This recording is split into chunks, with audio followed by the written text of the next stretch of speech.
That sounds great. Welcome everyone to this month's IIDA Student Roundtable.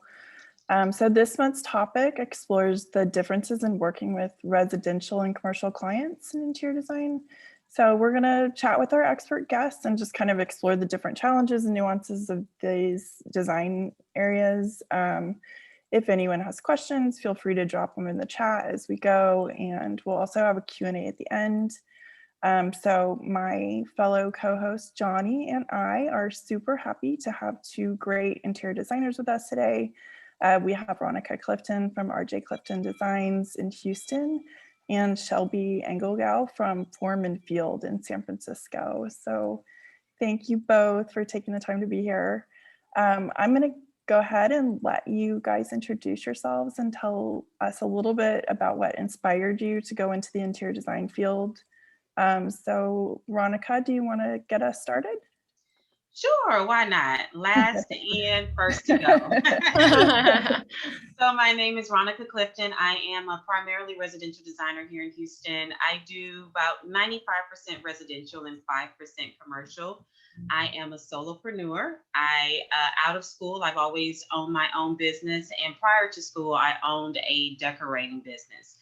So this is actually a third career for me. My first career path and option was in science, so biology and nursing was my first pursuit. And then some kind of way I got shifted to sales. So I spent a long time in sales, and now I'm in residential interior design. So I don't know how I got here. It's something that I always tell people to be flexible. And I think that's what happened throughout the years. I was flexible. Sales was always part-time to get me through school and to supplement income. I did do administrative work full-time, but somewhere along the way, I transitioned my love of fashion and sales into an interior decorating career. And then once I wanted more, like that burning and hunger for more came into play, I began to study interior design, and rest is history. That's nice. Great. I feel that a lot of people come to interior design from another career. I've met so many people who have tried something else and they just felt like they wanted to be a little more creative or just try something different. So it's great to have, people in the design industry that have so many different backgrounds. Yeah, Definitely. So yeah, tell us about yourself, Shelby. Yeah, so I'm Shelby Engelgau. I am located in San Francisco. I'm an interior designer at Form and Field, as Ian mentioned. So we're a residential and a commercial firm, but similar to Veronica, I would say that we're primarily residential. So our work is about 80% residential and 20% commercial. Especially the last year due to COVID, a lot of commercial work was just put on pause. And so there hasn't been a lot of new work coming in for that. But as of recently, it looks like that's turning around. So that is exciting. A lot of new restaurants should be opening in the next year or so. But a little bit about myself. I'm from Austin, Texas. I lived in San Diego for a bit, and then I went to San Francisco State University, graduated from the interior design program. I actually know Bethany from that program as well. And then went to a residential firm called Stone Interiors. And then I did a little bit of hospitality work at a tech startup called Sonder, which is like Airbnb style accommodations. But all the properties are managed by Sonder. And so I was an interior designer on that team. So I have a little bit of hospitality experience from that as well. Great. Thank you. Awesome. Well, yeah, thank you guys so much for those very informative introductions. It's good to know that I and myself share so many similarities between you guys. I currently work 9 to 5 in sales and have my own interior design company as well. So Veronica, we're very similar. So yeah, I think the first thing we'd want to establish, given this very unique topic, would be, I know you guys are mainly residential work, but if you could highlight some of the unique challenges with working for a company that deals with both, and how those types of clients differ and those experiences, I think that would be really useful info to have. So Ronica, if you want to quickly talk about the differences. I know it's only 5% you said, but how different those clients can be. Yeah, so from what I've found in most cases with commercial clients, you don't have to do as much hand holding as you may have to do with residential clients. It's typically a project scope that has a focus, has a budget and guns blazing. A lot of times with residential clients, you come in with this unknowing, unsense of the project. There's sometimes a lot of education that you kind of have to get through before you can get into the meat and potatoes of what you have to do to get the project done. So I think in the few commercial projects that I have gotten through, I love, just the aspects of them understanding their wants and needs, a healthy budget, which is always super important and helpful. And then being able to source and use materials that complement the project in a minimal sense. I do smaller commercials, so we're not looking at the overuse of decorating once we finish with hard surfaces or some soft surfaces, but it's minimal, so it kind of helps on the design side. I'm not sourcing a ton of artwork and little doodads, or drapery and all of this. Yeah, and accessories to complement the way that I'm doing in a residential home. So that's what I've seen. Yeah, I would say I would echo all of that. Yeah, so most thing that I've noticed with commercial clients is they do have like a very clear scope of what they want and need from you.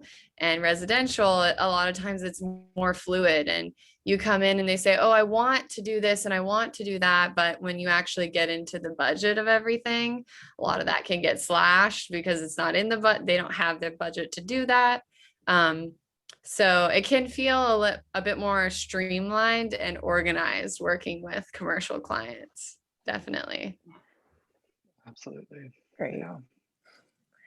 And so you guys have worked in, it sounds like, a variety of kind of different environments and different firms.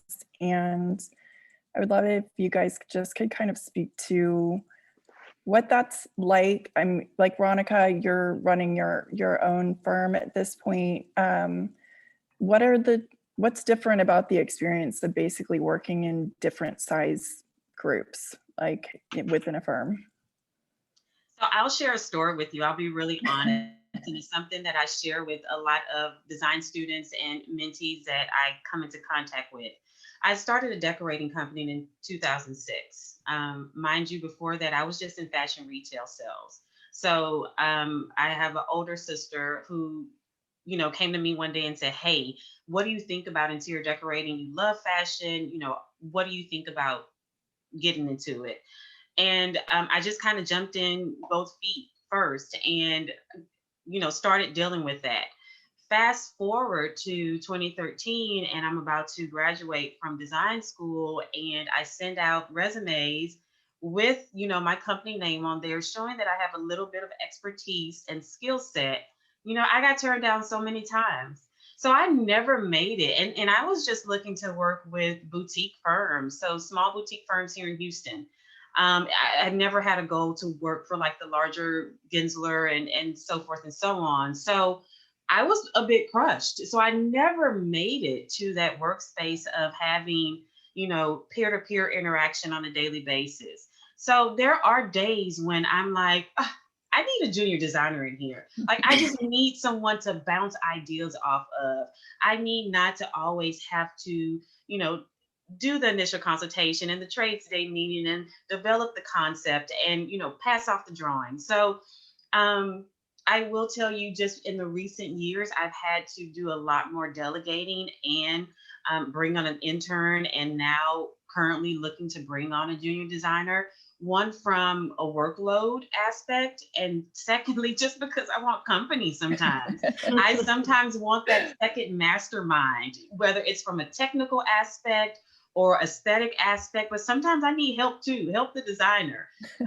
So that's tough for me to answer because I've just been solo dolo for so long. Thank you. I love that your sister helped you figure out what exactly you needed to be doing. It's so great. I also love that you've been successful enough to where you can bring on an intern and a junior designer. So that's amazing. Yeah, it's 'Cause been a blessing. yeah. And yeah, I always say two heads are better than one. And I think it's like so valuable to be able to have my fellow designers to bounce ideas off of in the office. So that's a tremendous amount of work to do it all by yourself. Yeah, lucky you. Right. So what was the original question, Ian? I mean, basically Okay. just in different, yeah, like, so if you worked in, you know, different size groups of people, you know, I know that you've been in a few different firms, like you were saying you had done the hospitality angle, and Yeah, we kind of get to that, but more this was just focused on, you just the know, different yeah, if you're sizes of working with 3 workplaces. people versus 20 people, you know, Okay, great. versus like Veronica being sort of, you know, Yeah. on her own at first. Yeah, definitely. So right now I'm at a boutique firm. So there's about 6 of us. And then the first company I worked for, there was about 10 of us. So both of those are smaller, more intimate settings. And then Sonder was quite a large tech startup. I think there was about 200 or 300 employees. Of course, not everyone was involved in design, but I still got that experience of like working for a larger company. And I would say that the main difference was at a smaller company, you wear a lot more hats and you're doing a little bit of everything. So I think that that can be a really great experience, especially for someone just starting out, because you really are able to get your hand in every aspect of the design process. Versus if you're at a larger firm, sometimes you are delegated very specific tasks and you have a very specific scope of responsibility. And it doesn't really veer outside of that because there's so many people that everyone has a very specific role. So I feel like that's probably the main difference. And personally, if you want my opinion, I really liked working at a smaller firm. I like the more intimate setting. You get to know everyone you work with really closely. And I also like kind of the fast-paced work environment of like doing so many different things and wearing so many different hats. I really enjoy that. So you're never bored? Oh no, I don't remember the last time I was bored. Sometimes I think I wish I was bored. I'm so busy all the time. You reminisce ever? Yeah, it's something I've noticed. Boredom is a serious privilege. Yeah. And I think this is a great way to ask the next question, because I feel like what Veronica experienced is so similar to what I did. Because with a lot of my clients, obviously starting off, you need people to trust you, and you normally start off with a bunch of your friends. I'm sure, Veronica, that was your situation. So I'm wondering, in moving into residential design from a more commercial company mindset, how is the difference in making sure all your communications with your clients aren't during personal time? Because the problem I normally have is separating the work from the home life. And when you're working with residential work, it's very intimate, it's people's homes. I assume, Shelby, that 9 to 5, you're able to talk to the client, and then that's done because you're working behind the face of the company. Whereas Veronica, you're the face of the company. So there's a very big difference there. So I'm wondering how you guys take care of that. I'll go first. So I had to lean.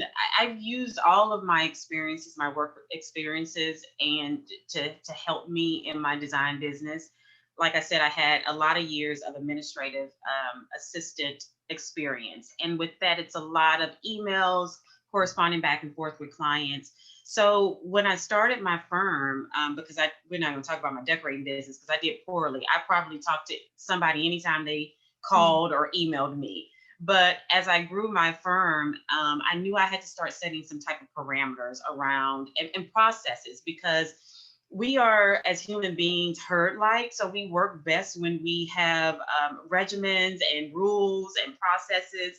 And so when I noticed that I didn't have my processes in order, my clients were just all willy-nilly all over the place. So I kind of tapped into those skills from that I learned in healthcare professions from studying that, and then I learned from administrative assistant work to say, okay, we're going to set some, of course, office hours, and we're going to set some boundaries around communication. And then the cherry on top is if you go outside those boundaries, you pay for that.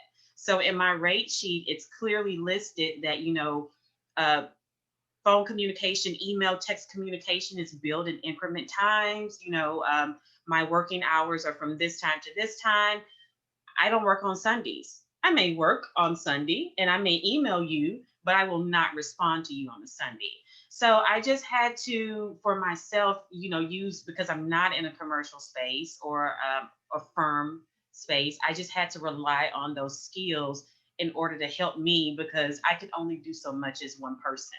And again, it really helped my clients to understand, and I think they respect it more than just, them having the freedom of doing what they want. They knew and respected the fact that I had a business that I was running well, and but I was also going to be able to produce for them. Mm-hmm. Thank you. That's such fantastic advice and something I'll definitely implement for sure. Shelby, do you have much of a problem having people calling you at all odd hours? So yeah, I mean, Ronica, her process is basically the same as ours as well. You just set expectations at the beginning of every project, what your working hours are, what your response time is even. So with our clients, we always set the expectation, like you can expect a response from a call or an email within 24 hours. So that way they know that we're not going to respond immediately because we have 20 other projects. They aren't the only one. So I think it's just really important to set those clear communication guidelines with your clients at the start of a project. Mm-hmm. Got it. Thank you. Yeah. And then I think for personal time, that's a bit harder to manage your own workload of, okay, I need to actually log off at 5:30 because it's really easy to just keep working until the middle of the night. And so I need to work on that myself as well. You need to set personal boundaries as well from your work life. Sure. Yeah, sure. That work-life balance is always a work in progress. Yeah, exactly. Yeah, but it's so important. There's the goal. So important. Yeah. Yeah, exactly. So I know you guys did touch on this a little bit, but I'm sorry. Can I say one more thing absolutely. for you, Johnny? Yes, please. This is something I started sales when I was 18. I'm now older. So I have a lot of experience in sales. And before then, I worked any day. And if you know sales, it's a Monday through Sunday type of thing, right? No days off. I got to the point to where I was like, I was telling them to put me on the schedule for any day, but then I was like, I don't have that me time, even if I was only working 4 to 8 hours. So I even went into it for certain positions, not working on Sundays. And that's how that kind of rolled into my own business. Sunday is just a day that I devoted to myself to not do anything if I wanted to, or to do everything if I wanted to. But it was the understanding that I wouldn't be working for someone else. And that allowed me the start of having some peace and to take back the control of my personal time. So I don't know, if you, sometimes it's hard to do that when you're working for someone else because you don't want to feel like you're making up your own rules, but sometimes it's important. Absolutely. Yeah, no, I can completely understand that. And it's obviously difficult to work the job, like you said, to supplement the studying, to move into the other job. But yeah, no, you're absolutely right. You need to have those very strict standards to implement. And I respect that a lot. Thank you. Mm-hmm. So I was just going to go on to the next question, which was basically, you guys did touch on this a little bit about the difference in the design process working with residential versus commercial clients. So I would love if you guys could speak more to that. I know you'd sort of mentioned that commercial clients sort of tend to have more of an idea of what they want up front. So how do you basically handle, kind of reining them in differently? You want to go first, Shelby? Yeah, I can go first on this one. So I would say that the design process is actually quite similar. You sort of follow the same formula of your concept design and programming first, and then you go into design development where you're actually selecting finishes and furnishings. And then you go into the project management phase where you're actually making it all happen. And then maybe there's a construction phase as well, depending on the scope of the project, and then your install. So I would say that actually the design process it's fairly linear and it's fairly the same for both residential and commercial clients. I would just say, throughout that process, that's where you'll see those differences of commercial clients really having to adhere to the budget that they give you. So you might have to do a couple iterations of your design to make sure that everything falls within budget. Versus a residential client, if they really love a certain piece that you show them that's over budget, they have a bit more flexibility to spend that extra money, case by case, of course, but it isn't as of a rigid item, I've found. And then, Veronica, you also mentioned that with residential clients, it is a much more personal experience. So I feel that the design development phase lasts a lot longer in residential, just because it's so personal. Every single item you put in there means so much to them. And so there's a lot of thought and a lot of work that goes behind all of those selections. Versus with commercial clients, it's kind of the items that you select just have to check the box for them. So, it can be a bit more fun because it is more involved with residential, but with commercial, it's also nice to just be able to, check the boxes and get the project done. Yes. So pros and cons to both. Do you feel like commercial would be tending to be faster, or do you think it just depends on the project? Yeah, so I find that, again, like, because time is money, so the construction timeline, the budget, that's all related. So in commercial, you have to adhere to that timeline that you're given. So those tend to be faster because your clients are they're operating under that same assumption. They know that they have to make decisions to get things done for their own company that they're working for. But residential, they have a bit more freedom to drag their feet and make decisions a bit slower. Yeah, okay. So I would say commercial does tend to take on a faster pace. So having that soft open date is a forcing function. Yeah, exactly. Yeah. And residential projects always operate under a timeline too, but there's just so many unforeseen circumstances that happen with construction, especially right now with COVID going on, that I think a lot of clients are understanding. You can schedule everything for a target date, but it's going to be a moving target for sure. Or not. I have some clients right now who are not understanding it. I'm so sorry. Yeah, I feel like because of COVID, that's where we've seen people be more forgiving and more understanding. But before that, people were not. I agree with Shelby. It's that emotional connection. One of the reasons why I decided to go into residential is because I've always liked that emotional connection. Again, coming from nursing, helping people, caring for people. But I got to tell you, some days I want to not be emotional with them. Some days it's tough. Some days I want to be cold and rigid and get in and check the boxes and get out.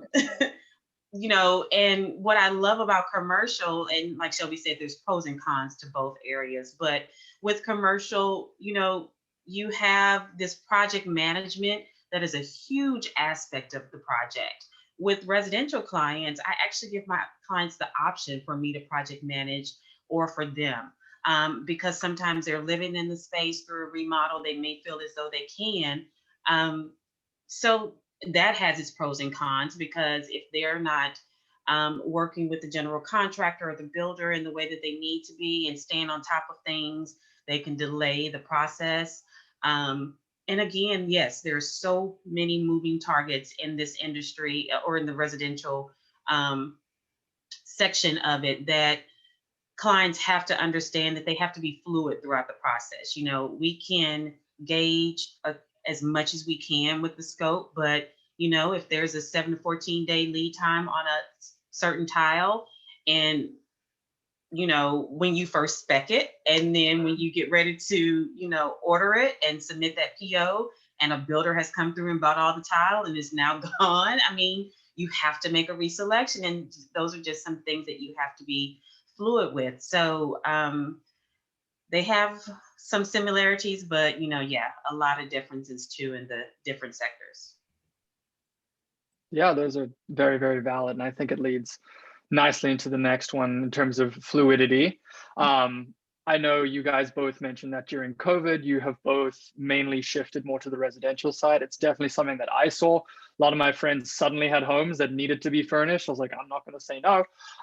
So that was fantastic in one way, but also given COVID, there are a lot of restrictions with what we can do and what we can show.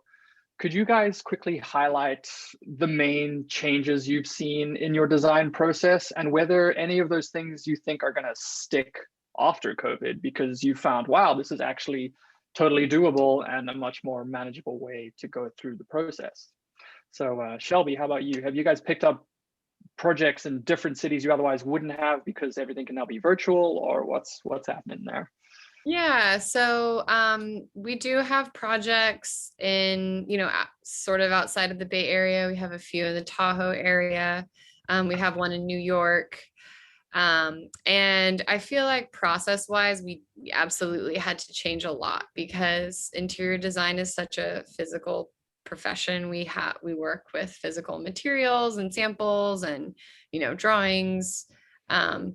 But I do think that because we were forced to work more remote, we were able to mold our process to fit that, and it's had its benefits in ways. So we're able to meet with clients more often than we usually did, because we've found ways to make it work virtually. So one thing that we've done at Foreman Field is we have established a process where we package samples and actually ship them to the client, so they have those the day of our presentation when we're meeting virtually.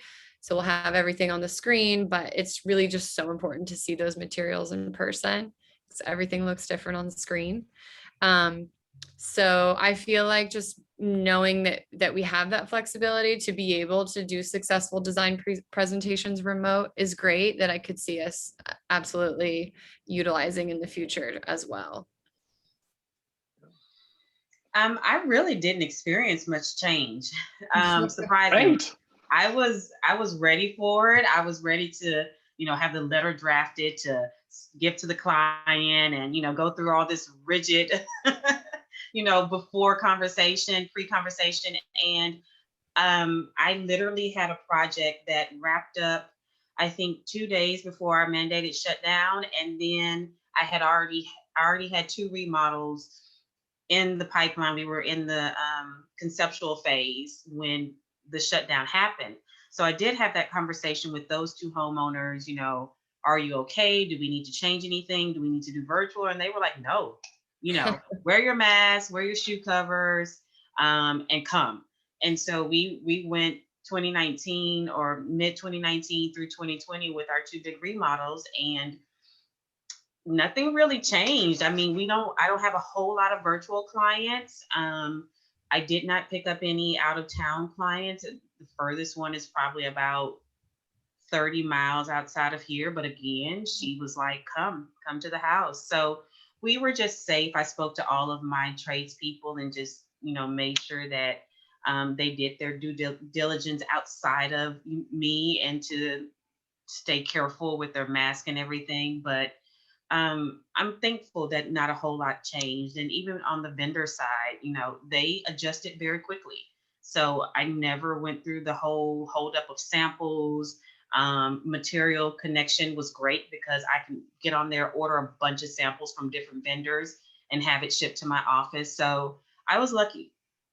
Yeah, I feel like if we've learned anything throughout this process, it's that design and people needing nice homes will always be necessary. So we are pandemic proof, which is very validating as a career, which is Yeah. very Right. interesting. So Yeah. yeah, so now let's Just wanted to mention, Johnny, that I think there was a lot of fear at the beginning of the pandemic of what would happen to the interior design industry, and if people would, tighten their belts and maybe not want to spend as much on their home. But absolutely, it was the opposite, where was. people were stuck in their houses and we're looking at their furniture that they've been wanting to change for years. And I think that our company has like received more project leads than we ever have. hell yeah. They had budgets that they had vacation budgets and other budgets that they could not use, right? So I think that was the biggest plus in the remodel space. Like, I had those 3 remodels and I'm like, we usually do, 2 small ones, but we had 3 large ones. And and all of a sudden they had the money.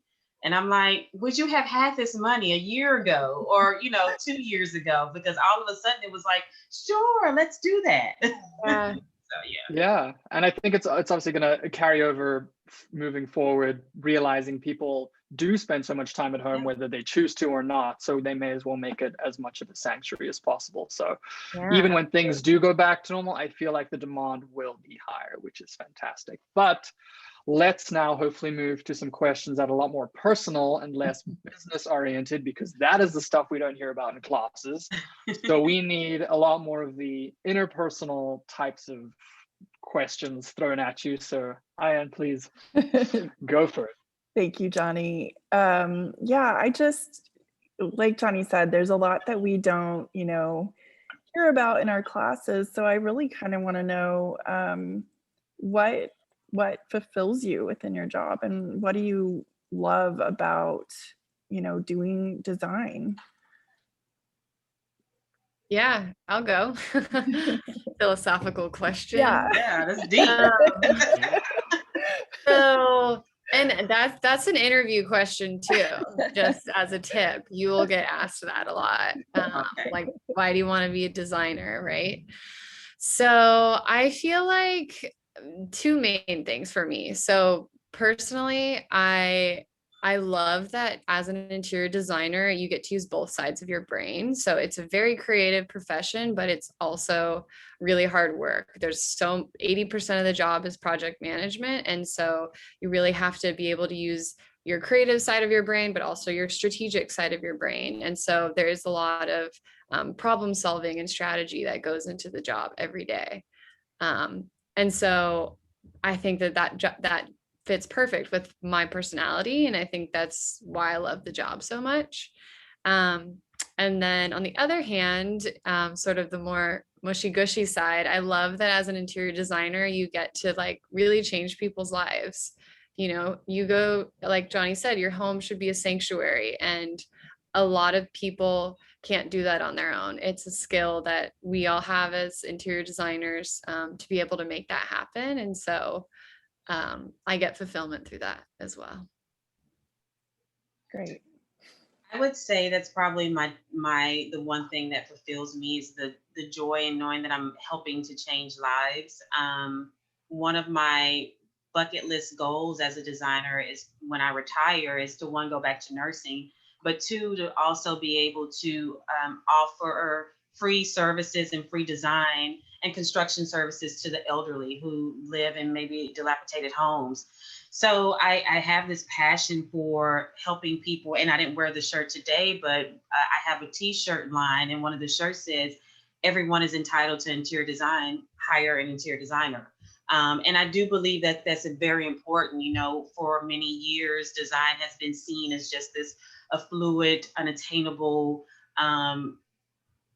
access to, low income or mid income families. And that's not true. Design is everywhere. Everything that we touch, see, sitting in is designed by someone. And Yep. so I think that, and I hope that COVID really changes how people see and understand and know interior designers, because we're very important to this industry. Whatever sector of design that you're in, it's very important. And that's something that fulfills me too, the education of design. I'm very passionate about it, and I'm very passionate about educating not just homeowners or end users, but the next generation of designers, so that they can go into it with the same burning fire, for people to understand that it's necessary. So that's kind of what drives me every day. Again, being a solopreneur, it's hard. So I have my days when I'm like, why am I doing this? Why am I not just at a firm or working for someone else? But there's a strong sense of fulfillment knowing that I'm my own boss and I am taking charge of my own lead. So. Thank you. Yeah, I love those answers. They're very pertinent to how I feel as well. So thank you. But yeah, along those lines, and I know you both said that you're pretty strict with turning your emails off and resetting. What particular activities do you do to reset? And given that we work in such a creative industry, how do you still find creativity outside of the scope of your work? Because I know people have said that once you start getting paid for something, it's no longer fun, or something along those lines. Right. It's no longer a hobby. So how do you relax, and how do you still find inspiration outside of your 9 to 5? I'm a foodie. I love to socialize. That's why COVID was like a super buzz killer for me. I was like, what do you mean there's no more industry events? What do you mean I'm not gonna hop schnob and eat my little hors d'oeuvres and have wine with my friends? So I'm so anxious and so ready to get back to that, because I am a socialite to my heart. And funny, it kind of came about during design school, being a part of organizations like IIDA and ASID, as a student member and going to events. It really helped to not only bring me as an extrovert, but it also helped to really solidify my name in this industry in Houston. So that's a huge part of it. And I'll give you guys a secret just because you're on there. I'm not blonde right now. My hair is not blonde. It's a different color. So I use all of my creativity in my fashion, in my hair, my nail art. I'm a creative through and through. So. Love it. I love it. What about you, Shelby? How do you unwind? Yeah, I feel like I guess kind of tangential to your question. I feel like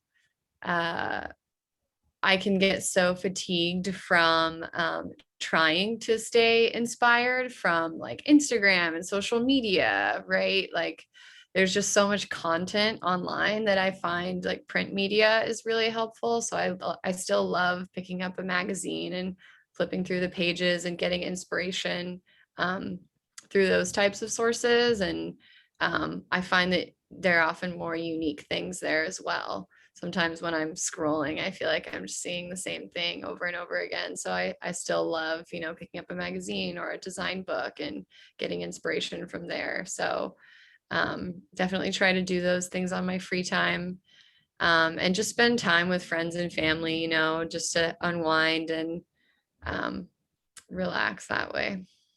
Yeah, something I've noticed is it's very important to have friends outside of the industry. Very, very important. My partner's in law school and would not be caught dead with someone in law school outside of the time. So I can relate. It's hard to escape that type of atmosphere. So yes, very good answers. Thank you guys. Yeah. I totally agree. My fiance's in quantum computing, so we talk Wow. about everything. little different. Design, a little bit different. Yeah, he can talk about Bauhaus and all kinds of old designers with me though, so he's still got it in there. Yeah, that's great. And I totally agree with you, Shelby, just about like, sometimes turning the screen off. Like I got a Architectural Digest subscription during the pandemic, and like I had one as a kid, and it really took me back to like Yeah. just like dreaming of faraway places. And Right. you have that on Instagram, but it's like so fast, you know, you don't have Mhm. as much time to sort of like absorb each space and Yeah, absolutely. feel And like read about it too, right? Read about all yeah, of the thought and the intention that goes behind each space. You don't really get that. Yeah. So thanks both for that. It's really helpful. And moving on, Veronica, you kind of started to mention some soft skills like socializing and being out there, but I just wanted to ask, what soft skills do you think are most important just in kind of getting out there and in your day-to-day job?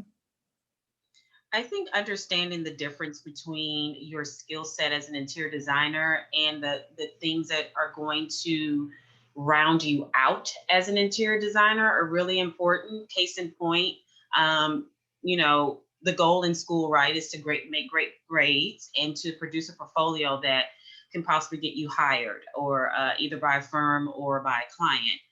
But there are other elements of that that will get you into the industry, seen in the industry, known, a part of opportunities. So, as I mentioned, I went into school being highly introverted, and it was something that clicked. I call it, my godlike moment, but it was something that clicked inside of me that was like, you got to get out of this. Nobody's going to know who you are in a classroom in front of a computer, in a cold classroom, just working on CAD. You have to be able to get out there and get your name in your face. So it was funny, as bad as it was that I sent my resumes out to these boutique design firms and did not get hired.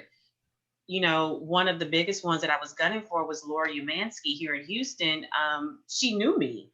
And she knew me, based on events and people, speaking my name in rooms that I wasn't in. So it's really important to find that balance of being a great designer from the technical standpoint and with your projects, but also being seen and known. Mm. And I always tell people just to find that balance for you. I go to 3 to 4 events a week. Maybe you do one event a month, but make a start, because there are other things that are going to catapult you in this industry. Yeah. I love that you brought up just personal style too, how, you use that side of yourself just to, like, you have such a beautiful, like, sparkly online presence and lots of color, and like it really makes an impact. So It was definitely a really conversation starter. inspiring. I changed my hair often. So I would go to these events, and from, by week to by week, it'd be like, right, is that you? Your hair is different. Like, So I would always then direct, yeah. So then I would take that moment to direct the conversation from my hair to something design related. And so that was that I started to just own it and live with it and walk in and make it my point to have something that kind of would be an attention grabber to say, but then, quickly the conversation would turn into, them having had seen me at a previous event or wanting to have a conversation with me. So yeah. Right. Absolutely. Yeah. Yeah. I would also just echo that. Just make sure you, get yourself out there and you attend events. And I feel like good things happen when you put yourself out there in life. Life happens to you and great things. So yeah. Thank you. I think that's great advice. Yeah, absolutely. And now we can, right? Now that this pandemic. Yeah, right. Feels like life has been on pause I for the know. past year. I'm So so I'm excited excited. for summer. Yeah, Yeah. I'm mainly worried about what I'm going to do with my mouth because it hasn't been seen for long, and I don't know whether I have weird idiosyncrasies now going. But Veronica, you make such a good point. I work for a custom stock company at the moment, so peacocking is something very near and dear to my heart. I understand the idea of conversation starters, and you're right. As long as you put yourself out there, I mean, the worst that can happen is they'll remember you for being a little weird. That's about it. Can't really harm yourself too much in that regard. But yeah, moving on to our situations, and as we're now moving to applying for jobs and going through the whole process, speaking to you, Veronica, and What would catch your eye as someone applying for that junior design role at your company, whether in the application stage or in the interview? Like, what are you looking for in that applicant? Surprisingly, it would be more life skills than design background. I would take someone who has competency and, for a lack of better words, street smarts over book smarts before I would take someone with a stellar design resume. There's so many things that are important to, producing for myself as a designer. So I would absolutely need that from a junior designer, how to communicate with the client, how to communicate, period. A sense of fashion. Let's be honest. We are in a industry that's based on, how we look and how we present ourselves. So little things like that. I always like to say that I like people who are adults, meaning that you've probably had some work experience. Hopefully it's layered, and being able to pull from those different work experiences in this role are things that are really important to me, more so than, what does your portfolio look like? We'll get to that. But if we can't, or if you can't clearly communicate things or understand basic needs of the position, then it'd be hard to even get to that point of you working alongside me with the design. Absolutely. Yeah, as Shelby mentioned, and I'm sure it's the same for you, the job is 80% project management, admin work, and that is so far outside the scope of whatever portfolio you're seeing. So I can completely resonate with that. And moving to you, Shelby, what do you think were the important factors in you landing your jobs throughout the interview and application process? Yeah, so and I can also speak to hiring as well, because I've been involved with that in multiple firms that I've worked at. So when we're looking for a junior role, we know that that person won't have much experience. So what we really look for is someone who's eager to learn, someone who doesn't have an ego, someone who has great communication skills, but you really have to go into the position just ready to learn everything you can, like soak everything up like a sponge, right? And so I think that when I was a junior and when I was first starting out, that was a lot of great feedback that I got from my senior designers and principals at the firms I was at, is that I was just very eager to learn and was always asking questions and always wanting to know what the next step was in the process. So I feel like that was what got me far ahead in my career, was just kind of always asking questions, never assuming you know the answer, and always be ready to learn something new every day.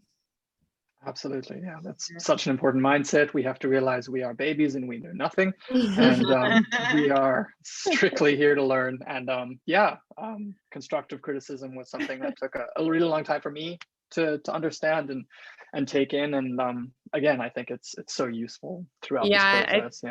And like I said, I think it can be hard for some people, especially because a lot of us come from already having a professional career. And so it's hard to take that step back and take that role of the student at the workplace. So yeah, my advice is be a sponge, just absorb everything you can. Absolutely. Yeah. Great. And I think just to kind of round it out at the end, we have so many students, moving on in the summer, trying to kind of get that first interview. And what worked for you to score that first interview? Was it people you had already met, or were you reaching out everywhere? Like what worked for you successfully? Oh, go ahead. I met my first employer outside of design school at a industry event. Again, I socialized. I'd already probably heard back from those boutique design firms that, I wasn't a good candidate for them. So I quickly transitioned my student membership to the next phase of it. and I started going to industry events with ASID. And there was a manager from a tile and stone company. He had actually just left I think is it Watermark, a plumbing company, and he was moving into a high-end luxury stone and tile company. And he was specifically looking for interior designers just coming out of design school. He had 3 salespeople who were very tenured, and he wanted some fresh new faces and ideas. And so I tell people all the time, because I was flexible, that was my first job, a very important job, because it was in the tile realm. I learned so much about tile. I can't tell you how many times people came in there and said, "You sold me bad tile." And it's like, no, your installer didn't do this, this, this, this. And so it's maybe your tile setter. So it was really a great experience to know that I could go to events like that and socialize, but still be able to walk out with opportunities like a job. Yeah, I would say any experience within the interior design industry is going to be helpful, whether it's like at a showroom or a gallery or something like that. You'll always learn valuable information that you can then take to a design firm and use there. And for landing an interview, I would say always check your resume 3 times for no typos, because you'd be so surprised. If you see a typo, it's a red flag. So make sure you don't have any typos. Yep. That's very good advice. Well, thank you. I don't think we have had any questions yet in the chat. If anybody has anything that they want to put in the last minute, they can. Otherwise, I think we'll wrap up. I really appreciate your time, and I think this was really, really informative. I learned a lot. Oh, we have a question. Let's see. What project is more artistic? Oh, commercial or residential? I think it totally depends on the client. It's totally the client. If they have a really straightforward vision of what they want, you don't get to be as artistic, because you're basically just designing to their parameters. But sometimes you get a client who maybe hires your firm because of the look that your firm has, or because they want you to come up with that vision. So I think it really depends on which client you're working with. So I would say right now, I have some clients that I feel very artistically motivated with, and then others, it's pretty straightforward what they want. So those you don't get to be as creative with. I have a question for you, Shelby. Mm-hmm. When you worked with the company that was over the Airbnbs, Mm-hmm. did you feel like you was able to express your artistic expression? Because sometimes Airbnbs need to be fun and inviting, and I've gone to some really cool, fun ones. So how did you feel about that experience? Yeah, so definitely that was a really fun job. And there was creativity in that, definitely, but because it was a tech startup, our budgets were so low but that's not to say that we weren't able to be creative, because sometimes when you have tight budgets, that pushes you to be more creative. And so you have to come up with more creative solutions to make something interesting, make something pop. So that was definitely a great experience, but because of the way the company was set up, we had our own furniture warehouse, basically. So all the furniture had to come from items that we already owned. So when we were furnishing a living room, there was like 3 sofas to choose from. So, there's certain aspects of it that weren't as creative, but there were others, like paint applications. We did really fun things with paint. There was one hotel in Toronto that we kind of did like a rainbow over the headboards. That was really fun to kind of think outside the box in other aspects. Mm-hmm. Nice. Sounds beautiful. Mhm. Love to see it. Yeah, Sonder is a really great company if you guys are looking now that people are going to travel again. Yeah. Yeah, it's like, I think their tagline is, all of the comforts of home, or the style of home with like the comforts of a hotel, because they have all the amenities that hotels do. So, That's great. I actually own and operate an Airbnb in Austin still. oh, you do? Cool. Yeah, like I started really early actually in 2012 when like Airbnb was just sort of getting it Wow. off. So yeah, it's done really well. Very Yeah. cool. That's Yeah. awesome. Great experience. Ironically, yeah, Sonder is actually one of my favorite words if you all know what it means. It means every single person you see out on the street has a story that they've lived in their own separate life. So I think it's a really cool name for a company in that regard. Yeah. But in yeah. that regard. So yeah, I think that is all the questions we have from the participants and audience here. But apart from that, you guys have been fantastic guests. Oh my God, you have fantastic. Yeah, you know exactly what to do in front of the camera, and we appreciate how straightforward and confident you guys were. It was very helpful to get this very unique perspective, because obviously residential isn't the main goal of IIDA. It's just like a small fraction of it. So I think this is such good exposure for the students to understand that there is this option within the industry, whether you go out on your own, make your own path like Ronica and absolutely crush it. Love everything you've been doing, and I'm so proud of you. That's fantastic that you just did what you wanted to do if people were saying no to you. And Shelby, you as well. You've worked in such different spaces and are still doing what you love. So that's really cool. But we can't appreciate you guys enough. Thank you so much for coming at short notice. This is a monthly event that is always a bit difficult to put together, but we really appreciate it. You're welcome. Yeah. Thank you for having me. Thank you Yeah. both so much. Thanks everyone for tuning in. Thank you guys. Thank you guys. And hosting. Yeah, we will Thanks be for having kicking us. off our summer series next month. So we will be continuing this into the summer. We're still opening this up to students starting next month. Emily will be hosting our June session, and we'll be talking about more creative sides of being a designer outside of the industry context. So hopefully we'll keep everyone inspired, continuing to create, whether you're going into the workforce or if you're getting ready to go back to school. If you have any other topic ideas, we highly recommend that you email Emily, that she just dropped her email in the chat, and let her know any topics that you're interested to hear about. We're still curating it, so anything goes. Yeah, hope to see you all there. And this was amazing. I learned a lot. I'm in healthcare design, so a little bit different. It was great to hear from you guys. Yeah. And you Yeah.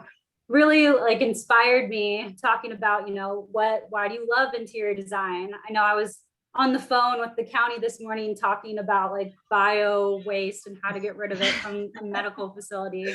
So it's just like so refreshing to hear like why you love interior design. It's nice to like be like reined in a little Go bit. back and just to remind that. ourselves of that. Yeah, totally. Yeah. It's the same here. It was great to talk about that because you can get so lost in the weeds of the everyday. And so it's good to ground yourself on why you're doing this. Yeah. Thanks again. It was a lovely presentation, you guys. Thank you so much, everyone. Thanks, everyone. Thank you. All right. Bye. Have a great